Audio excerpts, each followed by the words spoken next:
Oi, oi, gente! Muito bom dia, tudo bem? Seja bem-vindo a mais uma edição, mais um encontro do Bom Dia Senar Mato Grosso. Sempre às quartas-feiras pela manhã nós estamos aqui trazendo informação com quem conhece do assunto, né? Geralmente por aqui estão instrutores, técnicos, parceiros do Senar Mato Grosso que vêm dividir conhecimento com você que está do outro lado da tela. É sempre um prazer poder contar com a sua audiência às quartas-feiras aqui com a gente. Hoje a gente vai falar de um tema super atual, super importante e que com certeza vai orientar, pode ser uma luz aí para muitos produtores, né, muitos confinadores ou pecuaristas que fazem uso do milho, né, para alimentação animal, seja durante o confinamento, ou seja durante a suplementação, né, ou seja para reforçar o fornecimento de energia para os bovinos. Só que o milho, a gente sabe que é um preço nas alturas, é um motivo de preocupação e de alerta para muita gente. E hoje a gente vai tentar mostrar aqui algumas alternativas ao milho nessa alimentação de bovinos. Quem vai explicar para a gente tudo isso, dividir esse conhecimento com você que está do outro lado da tela, é a Ana Luz, que é zootecnista, instrutora credenciada do Senar, volta aqui a falar com a gente agora de um tema extremamente factual, né? É uma grande preocupação de quem trabalha com bovinocultura e também outros animais, né? O preço do milho, a gente tem noticiado isso constantemente e aí a saída é buscar alternativas desde que você não deixe com deficiência essa alimentação, essa necessidade de energia. Bom dia, Ana, seja bem-vinda. Bom dia, Patrone. Bom dia, telespectadores, telespectadoras, produtores e produtoras rurais. Exatamente isso, Patrone. É de total importância, né? Porque a gente sabe, óbvio, esses preços estão subindo e estão absurdos, né? Uhum.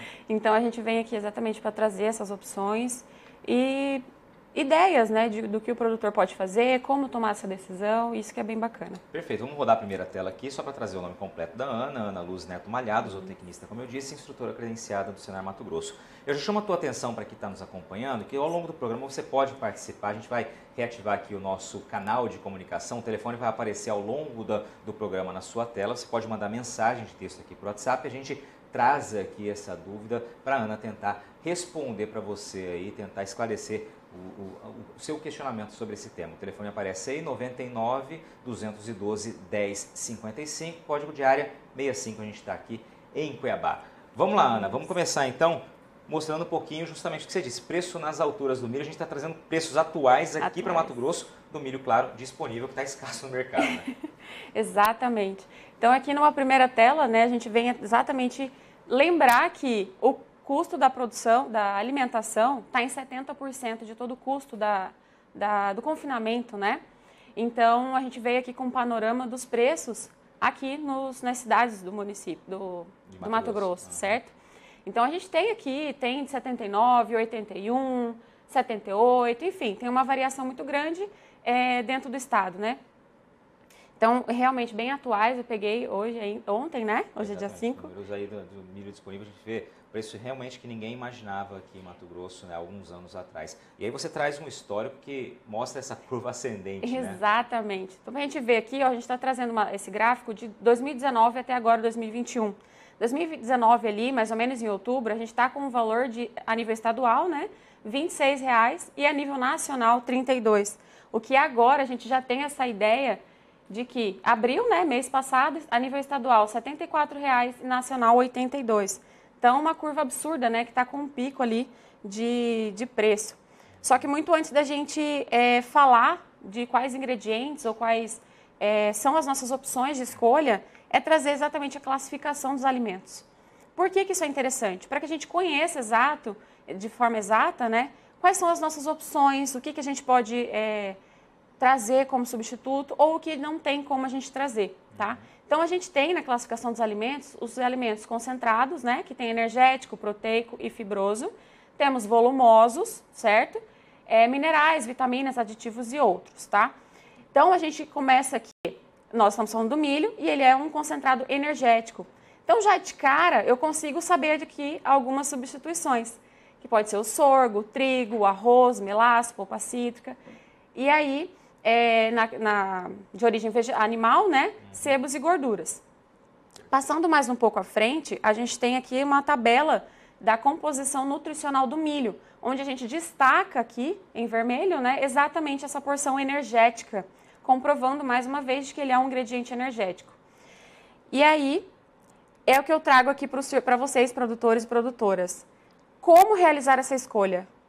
Como levar em consideração, o que levar em consideração, né? E quais fatores relevantes para essa escolha?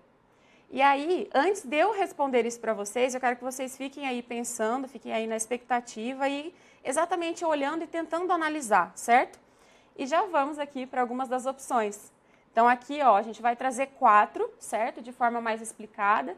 E aí a gente pode ir falando algumas outras também conforme vai passando. Sorgo, casquinha de soja, o DDG que você vai explicar para quem ainda não conheça, e o volumoso. Todos são fontes de energia e aí você tem que levar em consideração, né, você já comentou um pouquinho sobre isso, justamente não só a questão financeira, o custo, mas quanto esses alimentos alternativos fornecem também índices de energia, em percentuais de energia, né? Para fazer uma correlação correta em que você não prioriza apenas o bolso, né? Mas em detrimento da qualidade da alimentação, ou seja, tem que ser uma linha tênue, tem que ser algo muito bem equilibrado. Sim, e aí dentro desses 4 alimentos, né? O volumoso é algo bem curioso, porque pode ser uma surpresa para o produtor, né? Tipo, mas como que eu vou colocar o volumoso e ele vai atender essa demanda mais elevada de energia? Para que eu reduza o milho, né? Principalmente. Vamos lá, então. Começando então pelo sorgo. Nesse primeiro momento, eu vou falar do sorgo. Então, o que acontece? O sorgo, para que ele seja viável para dentro da produção, falando em compensação ao milho, né? Ele tem que estar ali com um preço de 70% a 80% do preço do milho. E aí eu pesquisei também, esse dado foi de agora, tá custando 55, uma média, certo? R$55 a saca de 60 quilos. E ele é um ingrediente, ele é um alimento rico em energia, certo? Então, ele tem como fazer essa substituição. Ele tem uma porção de fibra de 10%, um teor de proteína de 11%. O milho, ele não é um alimento que tem uma proteína muito alta, ele está ali em 9%. Então, a gente já entende aqui que o sorgo, ele é um pouquinho melhor nesse quesito, certo? Uma questão que a gente tem que prestar bastante atenção é na questão da menor digestibilidade do milho. O que seria isso? É exatamente esse aproveitamento, ele ser digerido dentro do organismo do animal, certo? Pelos micro-organismos lá dentro. O que acontece? A semente do sorgo, ela fica a céu aberto, certo? E para que ela se proteja de pássaros, das intempéries climáticas, ele criou um envolto, uma capa ali. E essa capa é que faz tornar indigestível, certo? Então, tem essa dificuldade na digestibilidade. Então, quais seriam os processos mais adequados? A difloculação, que na verdade é uma pressão, uma quantidade, um vapor muito grande em cima dessa semente para que dissolva essa capa e ele se torne mais digestível. Quando isso acontece, ele se torna superior ao milho nos seus componentes nutricionais, certo? Mas aqui no Brasil, o nosso processamento é por moagem. E aí tem a peneira fina e a peneira mais grossa, certo? E o interessante é mais a fina, porque a gente vai estar trabalhando muito mais esse grão, tornando ele mais farinhento. Tá? Deixa eu fazer uma pergunta. Você diz aqui que ele tem um teor de proteína um pouco mais elevado do que o milho, né? De 9 o milho aproximadamente para 11, quase 12 aí. Isso significa que utilizando o sorgo eu posso também reduzir um pouco o meu fornecimento de outras fontes de proteína, como por exemplo farelo de soja? Pode também, com certeza. Então você tem essa matemática para ir equilibrando ali. Tem, exato. Vai ser tudo ajuste, né? Então a gente está trazendo, isso foi até um ponto interessante, porque quando a gente fala em energia mesmo, a gente olha ali, está 82% de energia, né? O milho tem 88%. Então, a gente tem um pouquinho de baixa de energia. E a gente compensa isso com a quantidade. Aí, a gente tem que olhar preço, a quantidade, mas ainda assim, é uma variação pequena de 82 para 88, para a gente conseguir ainda atender mesmo que uma quantidade maior. Perfeito, já ficou aqui uma dica bem bacana, então. Vamos lá, próximo então se traz volumoso, a gente vai encerrar daqui a pouquinho o primeiro bloco, mas dá para falar ainda um pouquinho do volumoso. Tá, do volumoso o que acontece? Ele, na verdade, é uma fonte, não tem uma fonte tão boa de energia, certo? O que é interessante, o que é o ponto-chave? Todos os alimentos que são fibrosos, como é o caso do volumoso, dentro do organismo do animal, eles são utilizados pelas bactérias ruminais, certo? E eles são digeridos e quebrados em ácidos graxos voláteis, certo? E esses ácidos graxos voláteis são absorvidos pelas paredes ruminais, sendo convertidos em energia. Então, por isso que, quando eu aumento a porção de volumoso na dieta do meu animal, eu tenho resultado de energia nisso. E aí eu consigo o quê? Equilibrar mais a necessidade ou não do milho. E como saber essa equação? Onde buscar essa informação? Sim, a gente precisa sim ter uma qualidade, uma fibra de boa qualidade. Então, por exemplo, um pasto comum, ele vai ter uma qualidade menor do que, por exemplo, uma silagem. E aí a gente vai ter na composição da nossa silagem. Então, a partir do momento que você escolhe o ingrediente, né? Então, sorgo, milho, milheto, você tem ali a composição. A partir disso, você vai ter o nível de fibra. E aí você vai fazendo esses cálculos, esses ajustes. Aí, claro, né, vale salientar que é interessante que se procure um zootecnista, um especialista para fazer todo esse ajuste na alimentação. Exatamente, aí não tem como errar, né? Aí não tem. A gente está trazendo essa informação, evidentemente, grandes confinamentos têm todo esse apoio técnico, né? Mas a gente também tem que pensar aquele produtor, né, que tem um rebanho menor, né, que não está fazendo necessariamente um confinamento, mas precisa dessas fontes também para suplementar os animais, especialmente no período seco, que a gente sabe que é essa carência. Ana, vamos fazer uma breve pausa por aqui, daqui a pouquinho a gente volta ao vivo aqui de Cuiabá. Esse é o Bom Dia Senar Mato Grosso, trazendo aí alternativas, falando um pouquinho mais sobre as alternativas ao milho na alimentação animal, especialmente nos confinamentos. Daqui a pouquinho a gente volta.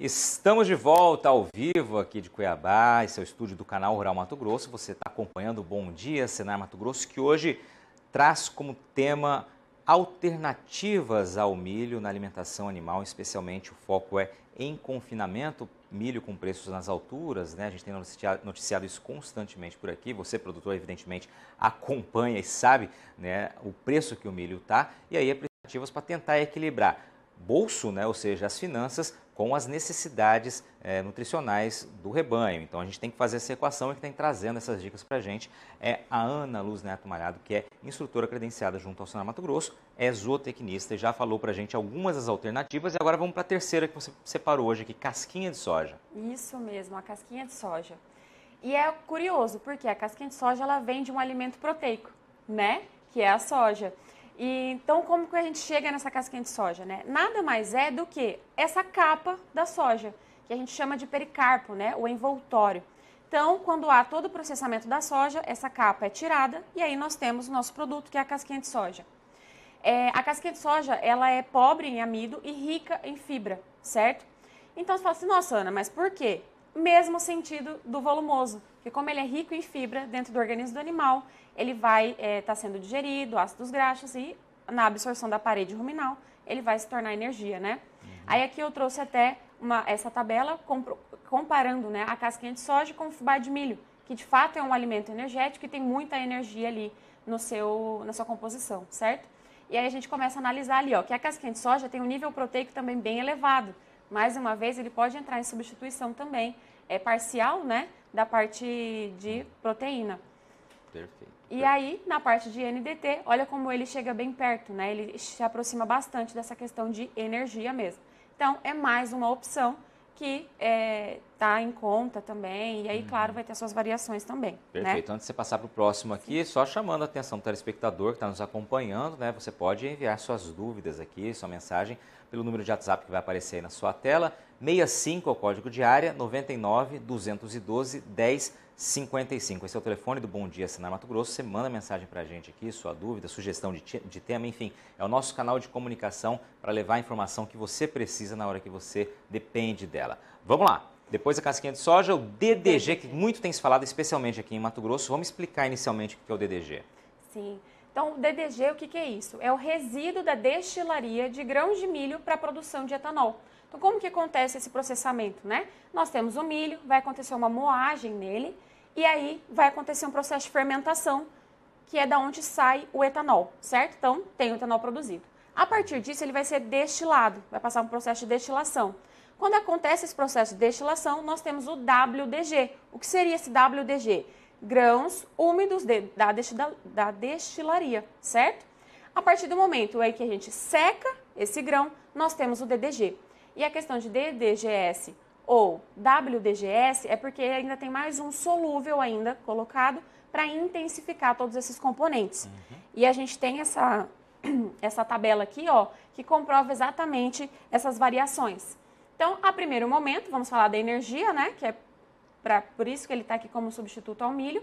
E a gente tem ali uma variação muito grande. A gente olha no WDG de 70 para 110, DDG 77 para 88 e DDGS 85 para 90. Por que acontecem essas variações muito grandes na quantidade de energia? Exatamente pelo processo pelo qual ela passou. Lembra de moagem, destilação, secagem? Então, dependendo do processo, a gente vai ter uma maior quantidade ou menor quantidade. Mas, ao mesmo tempo, quero chamar a atenção a questão de proteína desse ingrediente. Que na proteína bruta, ele vai ter ali no WDG 30 a 35, DDG 25 a 35, DDGS 25 a 32. Também essa diferença é pelo processo, mas a gente vê que é uma proporção muito alta. Então, o que eu tenho que ter muita atenção aqui, e senhor produtor, quando você for usar? Eu tenho que adequar ao DDG tanto a energia quanto a proteína. Porque quando tem proteína demais no organismo do animal, ele vai gastar muita energia para que o corpo dele consiga trabalhar, sintetizar e excretar a ureia. Então, a gente tem um alerta aí. Então, quando a gente for utilizar, a gente tem que fazer essa medição, essa regulação com a proteína e a energia. Pois é, a carga de proteína bruta aqui realmente é muito elevada, se comparada ao do milho grão, né? Quando você mencionou ali em torno de 9%, a gente está aqui cargas muito mais acentuadas, importantíssimo fazer essa correlação e não errar a mão aí, né? Não errar na dose. Exato. E aí eu trouxe quanto aos valores também, porque ele está com um valor muito alto. Eu encontrei essa variação de 1.260 a 1.813 na tonelada, certo? E aí, se a gente for fazer um cálculo ali, de como se fosse uma saca de 60, eu estaria em 1.260, pagando R$ 75 a saca e 110 no valor mais alto, certo? Aí você me fala, mas nossa, Ana, tá caro, não tá ali batendo de frente com o milho, né? Aí eu falo, concordo. Mas o que a gente tem que voltar a analisar? Todas aquelas perguntinhas do começo. Ele não é um ingrediente que ele está me dando uma porção energética e porção proteica? Então, eu posso fazer uma substituição muito boa. Depende dos outros componentes para fazer a dieta total completa, né? Então, é mais um ponto para a gente ter atenção. E aí eu volto um pouco a responder aquelas questões. Considerações para realizar a escolha. Como eu faço isso? Tem muitos fatores para eu analisar. Então, eu parto ali do que existe de oferta na minha região. O que eu tenho aqui à predisposição, certo? O que eu tenho, qual a disponibilidade desse material? É numa quantidade que me atende? Tem pouca quantidade? Eu vou ter que pegar várias opções? Quais as características desse produto? A logística do produto até a minha propriedade. Então, esses são alguns pontos. Disponibilidade de mão de obra, porque cada produto eu vou ter um processamento diferente, certo? Eu vou precisar de mais mão de obra, menos mão de obra, eu vou depender de um armazenamento mais adequado ou então mais tranquilo, certo? Custos envolvidos com isso, porque não é puramente comprar o ingrediente. Tem todo o trajeto, tem a mão de obra, tem muitos custos envolvidos nisso, certo? E o produto vai atender somente a questão energética ou atender as outras demandas do animal também, necessidades do animal. E claro, mais uma vez lembrando, é necessário que eu tenha um técnico específico para me ajudar com tudo isso. Perfeitamente, Ana. Você trouxe aqui um ponto-chave, né? Que é exatamente analisar, entender em quais momentos, em quais circunstâncias essa substituição vale a pena, né? Se de fato ela compensa financeiramente. Aqui a Ana trouxe alguns pontos, né? Alguns quesitos a serem observados. A questão logística ela é essencial, né? E a disponibilidade daquela matéria-prima, daquele alimento na sua região também. Se é uma região que, por exemplo, não produz sorgo, né? Você já descarta que vai ficar mais caro trazer. Enfim, essas correlações têm que estar sempre bem observadas. Você mencionou no começo, vamos aproveitar que a gente tem um tempinho aqui ainda, que trouxe 4 produtos. Que outros produtos aí a gente pode citar que podem ser opções aí para a substituição do milho? Falando bem específico para o pequeno produtor, a maioria deles tem uma plantação de mandioca na propriedade. E mandioca, ela tem uma quantidade de energia equiparada ao milho. Então, a gente pode até substituir de forma total, não somente parcial. Então, é uma indicação muito boa. Só vale lembrar que a mandioca, ela tem um antinutricional, que é o ácido cianídrico. Então, para isso, eu preciso trabalhar um pouco essa mandioca, que é tranquila a prática, né? Então, a gente precisa fazer cortes nela e deixar ela secar, para que ela perca, por evaporação, esse ácido cianídrico. E aí, qual seria o ponto ideal? Quando a gente pega a mandioca, ou o pedaço da mandioca, dá uma riscada no chão, numa parede, e parece um giz. Então, quando chega nesse ponto, é quando o produtor pode usar. E aí, polpas cítricas, ele pode estar podendo usar. Existem muitas opções, aí depende da região em específico, né? Mas essa busca por alternativa, ela existe, né? E aí, mais uma vez, é fundamental ter quem entende, conhece para fazer essa correlação. Isso é indispensável, né? É indispensável, porque a gente tem que, na verdade, fazer todo um balanço, né? Porque cada ingrediente desse tem toda uma composição. Aquilo que a gente traz na tabela ainda é uma porção pequena de tudo que ele tem dentro. Então, tem macrominerais, microminerais, aí tudo isso a gente tem que adequar. Porque não pode faltar nem sobrar, né? Porque se sobrar, ou pode causar uma intoxicação alimentar no animal, ou então eu posso estar jogando dinheiro fora. E quando a gente fala dessas porções pequenas da dieta, por exemplo, um mineral, ele é caro, ele não é muito barato. Então, não vale a pena jogar fora, né? Perfeito. A gente, só para aproveitar a tua vinda aqui, teu conhecimento, aqui a gente focou, claro, na energia, no milho, mas há uma grande preocupação também com a fonte de proteína, né? Como você citou ali, que alguns produtos, algumas alternativas também oferecem uma carga maior de proteína. Pensando no farelo de soja, que substitutos a gente teria? Você já citou o DDG, que seria uma opção para que você componha essa carga de proteína de uma maneira mais elevada e, consequentemente, reduza outra fonte. Que outras alternativas a gente tem para aproveitar a tua vinda aqui? Deixa eu só voltar rapidinho aqui no começo, que a gente tem uma porção infinita aqui, ó, e fica também visível para o produtor, caso eles achem mais fácil também. Então, por exemplo, o farelo de soja pode ser um farelo de algodão, farelo de girassol, a soja em grão, propriamente dita. Aí a gente tem que ver se não tem algum antinutricional, certo? A soja grão tem a sojina, então ela tem que passar também por um processo ali, certo? Aí o farelo de amendoim. Então, claro que aqui tem alguns ingredientes que não tem muito aqui na nossa região, certo? Mas para dar uma amplitude maior às opções. E aí nós temos que olhar que tem a de origem vegetal e origem animal. Lembrando que nessa porção de origem animal a gente não pode estar fornecendo para o ruminante, certo? Mas existem também como opções a farinha de sangue, de peixe, enfim. Perfeito, Ana. Muito bem explicado, né? Trazendo vários exemplos aqui, aproveitando o tempo para dividir com